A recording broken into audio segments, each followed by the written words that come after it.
Hey guys, welcome to Tutorial Guru. Today we'll be learning how to log into Santander Bank account online on your computer. And now let's dive right in. Now to log into your Santander Bank account online on your computer, first open up your preferred browser, as I've already opened the Google Chrome. And on the search bar, click over there and type in the address santanderbank.com and hit on enter. And over here guys, you'll be directed to the home page of Santander Bank.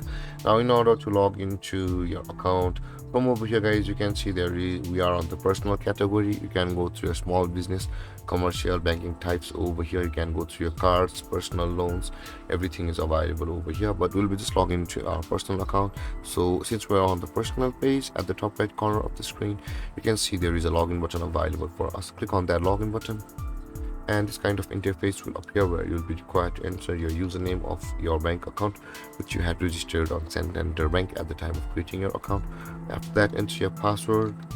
But guys, if you've forgotten your user ID or password, you can always retrieve it from over here where it says forgot user ID and forgot password. Click on those depending upon which one you lost. And with that being said guys, after entering your user ID and your password, simply click on the login button available over here, and then you'll be signed into your Santander Bank account online on your PC. And with that being said guys, this is how to log into your Santander Bank account online on your computer. And if you have any confusions or questions regarding the topic, feel free to comment in the comment section below. And don't forget to like, subscribe and hit that bell icon for more videos. Thank you for watching guys. Peace.